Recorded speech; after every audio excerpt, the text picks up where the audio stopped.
Hi everybody and welcome back to Lost Genre Reddit Stories. This post is from the subreddit Relationship Advice and it's by user Thoraray Asgard. My 25 male girlfriend, 22 female, wants to share our incomes. Thing is, I make roughly 7 times as much. Advice please. So here is the deal. Me and my girlfriend have been together for a little under 3 years and have been living together for a few months. My girlfriend takes college classes and works part-time. I finished college 2 years ago. Quickly got hired by the company I did my internship at, and within a year I got a promotion and a large pay raise, and I am now making roughly $150,000 a year, while she makes $20,000 a year. Now, she moved in with me a few months ago into a place I bought, so I pay nearly all costs: mortgage, electricity, water, etc. The only thing she pays herself are non-essentials like Spotify, phone bill, Netflix, and so forth. Now, recently, we got into a huge fight where she demanded we pool our money together and spend what is left after essential costs together, whereas currently, I pay basically every essential and my own crap, use a bit to enjoy myself, and put the rest into my savings. Now, she seems to be jealous I got a lot more to spend, which is not really true since after monthly costs, I put the majority into my savings account. In my eyes, she already gets an easy ride, and honestly, she is just crap with the money she does have. She spends it on crap like stupidly expensive clothes and then complains she is broke at the end of the month. So what do? I hate to put money in the way of our relationship, but if I am honest, I am questioning my relationship as there is no way I am going to let her essentially spend my salary on stupid crap. Well, P, I think you're absolutely right. And first of all, it's not you putting money in the way of the relationship, it's her, by trying to make your money some sort of a societal asset for the both of you. And the fact is, you're not married. In my opinion, with a boyfriend or a girlfriend, you shouldn't buy a house together, you shouldn't pool your money together, you shouldn't do any kind of financial planning together. You keep separate accounts and everything clean and open. Everybody carries their own weight. Once you guys are married, if you guys get married, then you can choose to do whatever you want because then there is a contract, there is a compromise between the two of you. So no, I tell your girlfriend, no, you're already living here, that's enough. If you don't want to be broke at the end of the month, then you need to start budgeting to make your money last. Now, she may not like that response, I don't really know her, but it's a possibility. And if that happens, she might try to hold the relationship hostage. If that happens, OP, you need to walk. Love is not conditional and it's not for sale. What do you guys think? Let me know in the comments section, and now let's check out the community comments. Small Sacrifice says, she wants to spend the rest? 60K? Dude, girlfriend, there is no way I am going to pool money with you because you are not responsible with your own money, let alone with mine. I already pay your expenses and I am not going to sacrifice more money so you can spend more. Financial responsibility is important to me and I hope you start making it important to you as well. Deleted says, I say you propose a counter offer. Both of you keep your accounts separate and she pays for half of the monthly living expenses. Mekashiva1 says, if you're not near the level of marriage being a real possibility, then there's no reason to pull income. Even after marriage, she's not entitled to your money. The fact that you pay all necessary expenses is much better than the dynamic in some relationships. Although, after 3 years, if you don't seriously consider this relationship moving towards marriage, then you may want to really evaluate the relationship as a whole. And OP responds, marriage is simply not an option in my mind until I reach the period in my life where I want children, and I am sure I can probably provide for said children presently and in the future. I am a bit of a planner type, I suppose. I don't want to jump into marriage, have a bunch of kids, and then not be able to fully provide for them. Narc PTSD says, one thing you could try is income splitting. Both add your combined income together and then see what percentage of her income is in comparison to the total household income. For example, if you made 140K and she made 20, your household income would be 160. to which her income would be 12.5%. Now, this would mean she has to pay 12.5% of all household expenses, which in my eyes would be fair and actually make her pay something instead of depending on you. Fall True 234 says, do not share income until you're married. Money is one of the biggest problems in a relationship, and if she doesn't know how to budget, you'll see your hard-earned money go down the drain very quickly. 3 years isn't a lot of time, and she can just use you for money, and if you share income, it'll just be worse. Habits change when we have money. If she can't resolve those bad habits and money problems now, she won't later.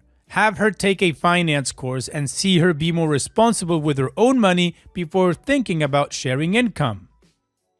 Opie's edit. So there are so many comments, I am having a hard time keeping up with it. If I don't respond, know that I am trying to at least read your comment. But currently, when I read and respond to one comment, I get 10 more. I just want to thank everyone for their responses, from the ones who yell gold digger to the ones who take a middle ground approach, even those who yell about no relationships or something, and those who are of the opinion I need to give her all my money because of a pink tax or something. All advice is appreciated and gives me an extra light to view this in. I had not expected my post to blow up like this though.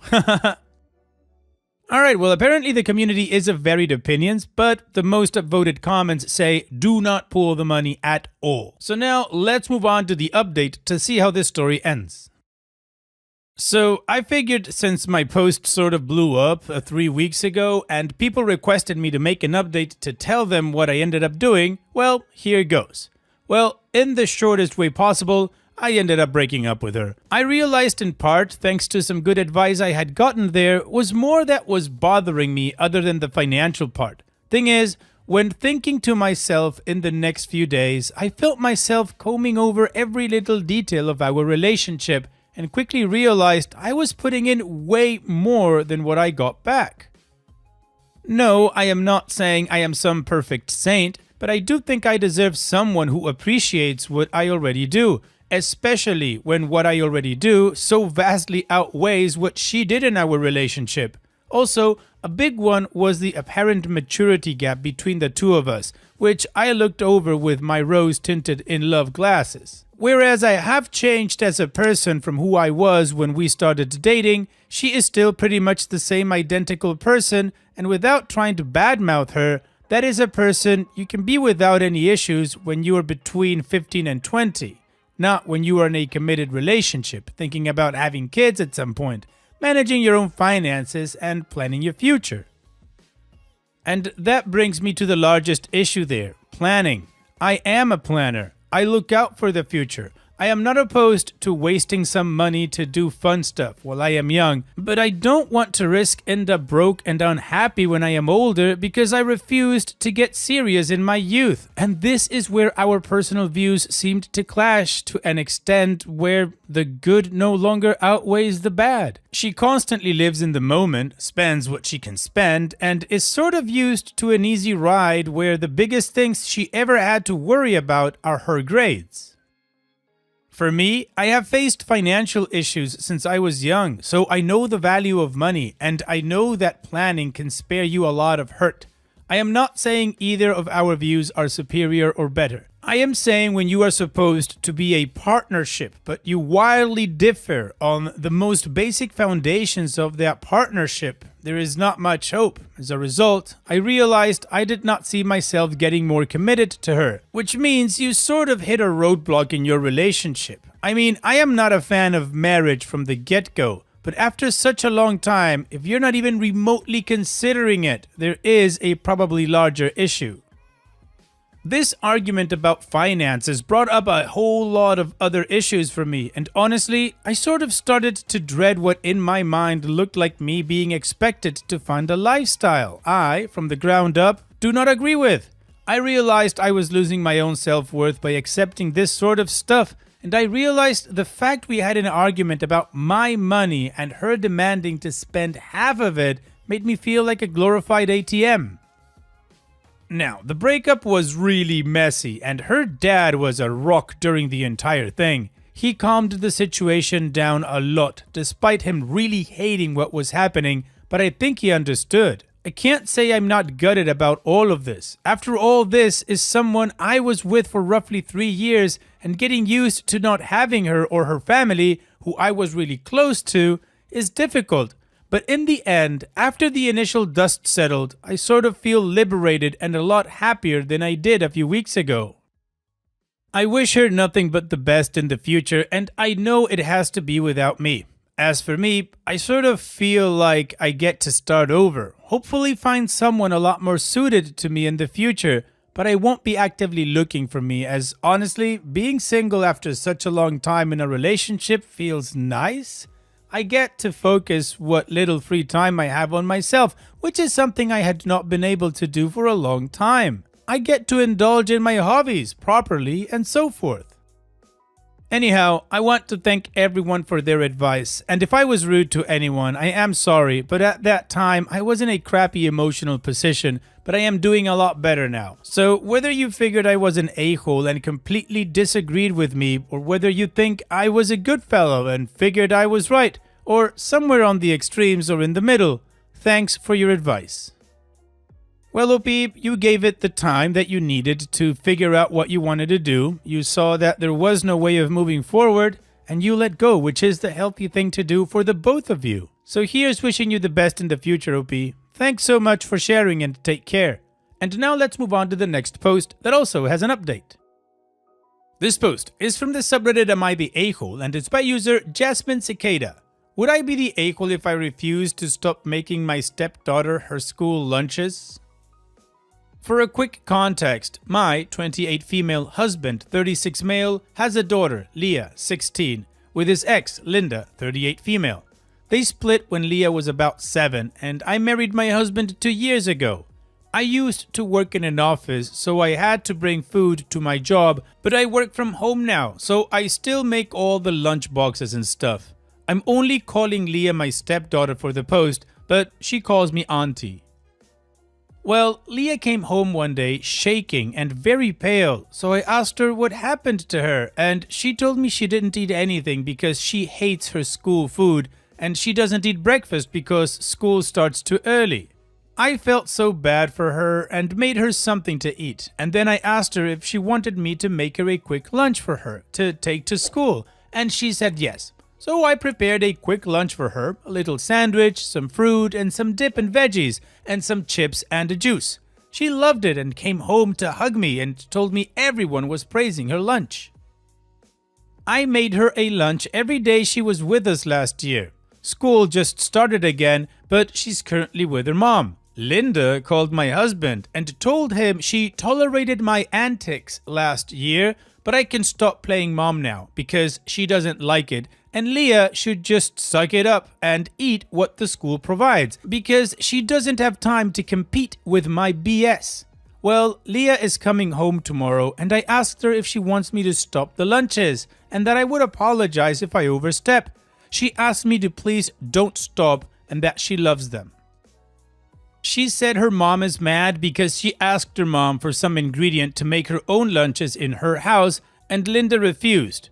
I talked with my husband and we agreed on not stopping because there's nothing wrong with what I am doing, and now he has to talk with his ex about it. I feel a little guilty now because I know Linda would cause some sort of trouble with my husband because of this. At the same time, I don't want to stop just because she doesn't like it. So, would I be the a-hole? Not at all, OP. You're doing something nice for your stepdaughter and she loves it. The fact that Linda is jealous and can't compete with your BS is no concern to you. You'd keep doing what you're doing. Your husband already said to keep doing it and he's ready to deal with his ex, and honestly, she can F off. And what do you guys think? Let me know in the comment section, and now let's check out the community comments.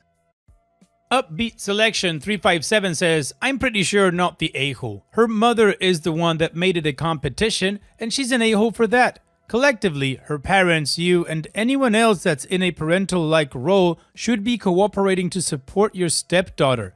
If the system in your home that you and her father work out is for you to make her lunches on those days, fine. I could possibly see an issue if the mother had paid for the school lunch and now that was being wasted. But again, The solution is to communicate and work out those logistics to help raise the stepdaughter. Adrock66 says, the kid appreciates you. She is eating healthy. You don't mind doing it and you're considering stopping? I respect you not posting asking if you should slash her biomom's tires, lol. Talk about petty. And Dopey responds, I didn't want my husband to have to deal with her, but I can't bring myself to stop, to be honest. That's why I asked here. And Lone Star Beetle 1 says, who cares about the ex-wife? This is about nurturing the next generation. Could she make her own lunch? Sure, but you making her lunch is a wonderfully caring thing to do. And if that helps her get through the day without a hypoglycemic episode, you should do it. Now that I think about it, she needs portable snacks to keep in her bag as well. And Dopey responds, I buy her those small bags of crackers and granola bars, and I told her to hide them in her bag when she goes back to her mom's because I feel like that's all she can eat for half a day. Her dad gives her money, but it's not like she can get out of school to buy anything, so she has to wait until school day is over to buy something more before heading home. OP's edit. After reading the comments and remembering things after responding to some comments, I realized this is overdue. I feel like we should have done something earlier because Leah's well-being should be our top priority whether or not Linda would throw a tantrum. So my husband and I talked to her about it. I think my husband also tried to compromise about buying the ingredients for her and buying Leah a fridge for her room to keep the food, but Linda said he was making their daughter selfish and lazy. I feel it's time to revisit the custody, especially now that she's 16. But I didn't say anything before because I didn't want to be like an evil stepmother trying to separate her from her mom. I have to admit, I feel a little anxious when it comes to Leah because I don't want her to hate me if I'm too pushy or something like that. I imagine it's weird for her because I'm only about 12 years older than her and I'm technically not old enough to be her parent. But she's really sweet and I hate the fact that she's most likely going hungry half a month every month. Thank you for helping me see everything clearer. Also, to clarify some things. 1. Leah is 16 and she can make her own lunches. Yes, she can and she does sometimes, but I like doing it for her just to pamper her a little bit. 2. Why don't you buy her the ingredients for her mom's house? As I said, my husband tried, even offered to buy another fridge when Linda said it would take up all the space in there, but then she still refused to accept it. And 3. Leah should live with just me and my husband. Maybe, but at the end of the day, it's her decision. We'll talk to her later in the week, but we can't really force her if she wants to continue going to her mom's. The community agrees OP should just keep doing the lunches and Linda sucks. So now let's move on to the update to see how this story ends. The situation is somewhat resolved now, so I can make an update. First of all, my husband decided to talk to Leah. They talked for about an hour and came to the decision that Leah would stay with us permanently for now. He contacted a lawyer friend of his to talk about his options, and because Leah is old enough to decide for herself, he said things shouldn't be too complicated. My husband contacted Linda to tell her about the decision, and she didn't take it well, understandably. She started to come to our house and tried to pick up Leah out of school, but she refused, so the school contacted my husband. It was a whole mess. I work from home, so I was always home when she came to scream here. She knew I was home because she accused me of stealing her daughter, of being a homewrecker, not even close, lol, and she called my husband a creep for having a child bride. I couldn't handle it anymore, so I called the police. But the stress made me very sick and I almost fainted. At the hospital, we found out I'm 10 weeks pregnant. We weren't really trying, but we weren't preventing it either. I'm a little anxious but kind of excited. Because of the pregnancy, my husband is considering filing for a restraining order as well, not only for full custody. We haven't announced the pregnancy yet because we don't know if Linda would try anything. I want to give her the benefit of the doubt, but her recent behavior is scary. We're also considering moving, maybe even to a different city, but for now, we are still dealing with Linda. Our lawyer sent her a cease and desist, and she's been quiet for the past week, but maybe she's plotting something. With my husband, we decided Leah and I will be staying with my mom for now, and he'll go check on the house and then come to my mom's at night. And I think that's all. I'm already home with my mom and Leah, and Thursday to Sunday are holidays here, so my husband will be joining us too. Everything is quiet, and I feel I'll tell Leah and my mom about the pregnancy this weekend. Now I just want to relax and enjoy my pregnancy with my family. Wish us luck. Well, OP, it doesn't matter how Linda takes it, it's Leah's decision. And that's it. By the way, congratulations, OP, and here's wishing you all the best. Take care and thanks for sharing. And now let's finish this video with a mood booster post. This post is from the subreddit Petty Revenge and it's by user MotherGoose1957. Forget Disneyland. Years ago, I worked for a corporation for 14 years. Everything was fine for about 12 years, and then I got the supervisor from hell. He was a colleague who got an internal promotion, and it went to his head. Every little thing was a power play, and he made my life hell. He was the kind who delegated all his work to other people, took credit for their work, and blamed his mistakes on others. He decided he needed a personal assistant, although nobody in his position had ever needed one before.